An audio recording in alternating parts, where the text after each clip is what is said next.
Hello students, welcome to Shiny Max. 8ஆம் வகுப்பு பயிற்சி 6.2ல் 5வது கொஸ்டின் பார்க்கலாம். ஒரு வகுப்பில் உள்ள 40 மாணவர்களின் மொத்த மதிப்பெண் பரவல் கீழே கொடுக்கப்பட்டுள்ளது. அதற்கு நிகழ்வு செவ்வகம் வரைக. அதாவது ஒரு வகுப்புல இருக்கக்கூடிய 40 மாணவர்களோட மதிப்பெண் பரவல் இங்க அட்டவணையா கொடுத்துருக்காங்க. இதை வச்சு நம்ம நிகழ்வு செவ்வகம் வரையணும். நிகழ்வு செவ்வகம் எப்பவுமே கிராஃப்ல தான் வரைஞ்சிக்கணும், சரிங்களா? அதுக்கு இந்த மாதிரி 2 கோடு போடுங்க. இது எக்ஸ் அச்சு, அப்ப இங்க எக்ஸ் வரும், இங்க எக்ஸ் டேஷ் வரும். அடுத்து இது ஒய் அச்சு, அதனால கீழே ஒய் டேஷ் வரும், மேல ஒய் வரும். இனி அளவு திட்டம் எழுதிக்கணும். அதுக்கு அட்டவணையை பாருங்க. மேல என்னது இருக்கு? மதிப்பெண். மேல இருக்கக்கூடியதை எக்ஸ் அச்சுல எழுதிக்கணும். இதுதான் எக்ஸ் அச்சு. மதிப்பெண்ணை இங்க எழுதிக்கோங்க. நமக்கு அட்டவணையில 90ல இருந்து 110, 110ல இருந்து 130, 130ல இருந்து 150 இப்படி கொடுத்திருக்காங்க. அதாவது இங்க 20 மடங்குல இருக்கு. கழிச்சு பாருங்க. 110ல இருந்து 90 கழிச்சா 20, 130ல இருந்து 110 கழிச்சா 20, 150ல இருந்து 130 கழிச்சா 20. அப்ப நம்ம எக்ஸ் அச்சில் 20 மடங்குகளா எடுத்துக்கலாம். அதை தான் எழுதியிருக்கேன். அளவு திட்டம் எக்ஸ் அச்சில் 1 சென்டிமீட்டர் = 20 அலகுகள். பாருங்க, இந்த 2 கோடுமே வெட்டக்கூடிய அந்த புள்ளிய 0ன்னு எடுத்துக்கணும்.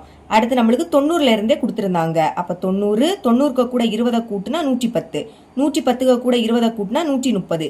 இந்த மாதிரி 210 வரை எழுதிக்கணும். அட்டவணையில 210 வரை தான் கொடுத்துருக்காங்க. அடுத்து கீழே என்னது இருக்கு? மாணவர்களின் எண்ணிக்கை. கீழே இருக்கக்கூடியதை ஒய் அச்சுல எழுதிக்கணும். எழுதியிருக்கேன் பாருங்க. இதுதான் ஒய் அச்சு. இங்க சரிச்சு எழுதியிருக்கேன் மாணவர்களின் எண்ணிக்கை. இப்ப கீழே எப்படி கொடுத்திருக்காங்க? 9, 5, 10, 7, 4, 6. இங்க இருக்கிறதுல பெரிய எண் 10. அப்ப 10 வந்து சிறிய எண் தான். அதனால 1 அலகு அப்படின்னு ஒய் அச்சுல எழுதிக்கலாம். ஒய் அச்சில் 1 சென்டிமீட்டர் = 1 அலகு. பாருங்க, இங்க 0. அடுத்து இந்த டார்க்கா இருக்கு பாத்தீங்களா? இதுல 1 எழுதிக்கணும். அடுத்து 2, 3, 4, 5. 1 அலகுனால 1 ஒன்னா கூட்டணும். 1க்கு கூட 1 கூட்டினா 2, 2க்கு கூட 1 கூட்டினா 3. இந்த மாதிரி 10 வரை எழுதினா போதும். இனி நம்ம நிகழ்வு செவ்வகம் வரையலாம். 90ல இருந்து 110ல 9 மாணவர்கள், சரிங்களா? அதுக்கு முன்னாடி நம்மளுக்கு இங்க 0ல இருந்தே தொடங்கல, 90ல இருந்து தான் தொடங்குது. அப்ப 0க்கும் 90க்கும் இடையில இந்த மாதிரி நீங்க போட்டுக்கணும். ஞாபகம் வச்சுக்கோங்க, இந்த சம்முல 0ல இருந்து தொடங்கல, அதனால 0க்கும் 90க்கும் இடையில இந்த மாதிரி போட்டுக்கணும். அட்டவணையில 90ல இருந்து 110ல 9 மாணவர்கள்னு கொடுத்திருந்தாங்க. மாணவர்களோட எண்ணிக்கை இங்க பாருங்க, 9 இங்க இருக்கு. இப்போ 90ல இருந்து 110 தானே, அதனால 90க்கு நேரா இங்க புள்ளி வச்சுக்கணும். அதே மாதிரி 110 இதுக்கு நேராவும் புள்ளி வைங்க.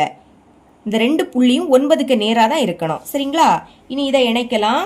முதல் 90ஐயும் இந்த புள்ளியும் இணைச்சிருங்க.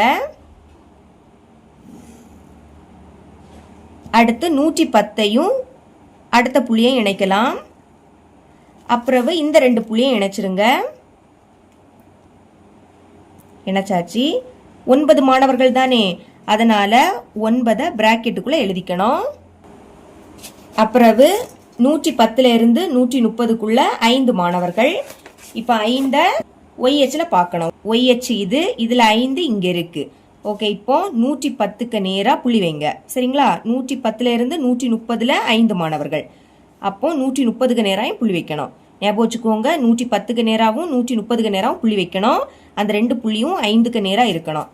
110ல இருந்து இந்த புள்ளிக்கு கோடு இருக்கு, அதனால 130ல இருந்து அந்த புள்ளியை இணைக்கலாம். அடுத்து இந்த 2 புள்ளியை இணைச்சிருங்க.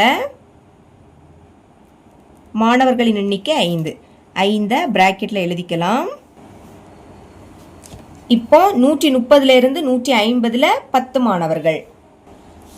10 இங்க இருக்கு. 130ல இருந்து 150, அப்போ 130க்கு நேரா புள்ளி வச்சிருங்க.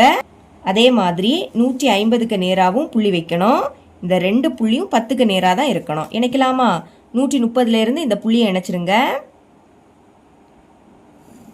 இணைச்சிட்டேன். அதே மாதிரி 150ல இருந்து இந்த புள்ளியை இணைங்க.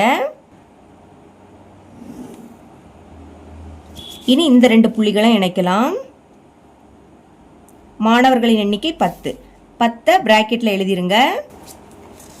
150ல இருந்து 170ல 7 மாணவர்கள்.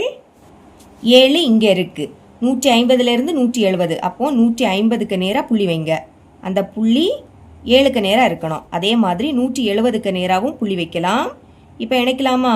150ல இருந்து இந்த புள்ளிக்கு கோடு இருக்கு, அப்போ 170 புள்ளிக்க கூட இணைக்கலாம். இணைச்சாச்சு. இந்த 2 புள்ளியையும் இணைங்க. மாணவர்களின் எண்ணிக்கை 7. 7 பிராக்கெட்டில் எழுதிக்கலாம். இப்போ 170 இருந்து 190 4 மாணவர்கள். 4 எங்கே இருக்குது? இங்கே இருக்குது. 170 இருந்து 190. அப்போ 170க்கு நேராக புள்ளி வைங்க. அதே மாதிரி 190க்கு நேராகவும் புள்ளி வைக்கணும். இந்த 2 புள்ளியும் 4க்கு நேராக இருக்கணும். 190ஐயும் புள்ளியையும் இணைக்கலாம். அப்புறம் இந்த 2 புள்ளியும் இணைச்சிருங்க. மாணவர்களின் எண்ணிக்கை 4. 4 பிராக்கெட்டில் எழுதிக்கலாம். கடைசியாக 190 இருந்து 210 6 மாணவர்கள். 6 இங்கே இருக்குது. 190 இருந்து 210. அப்போ 190க்கு நேராக இங்கே புள்ளி வைங்க. அதே மாதிரி 210க்கு நேராகவும் புள்ளி வைக்கலாம். 2 புள்ளியும் 6க்கு நேராக தான் இருக்கணும்.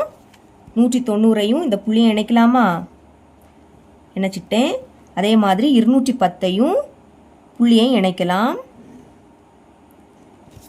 இப்போ இந்த 2 புள்ளியை இணைங்க. மாணவர்களின் எண்ணிக்கை 6. 6 பிராக்கெட்டில் எழுதிக்கலாம். அட்டவணையில் தந்திருக்கதை யூஸ் பண்ணி நம்ம நிகழ்வு செவ்வகம் வரைஞ்சிட்டோம். இவ்வளோ தான் இந்த சம்.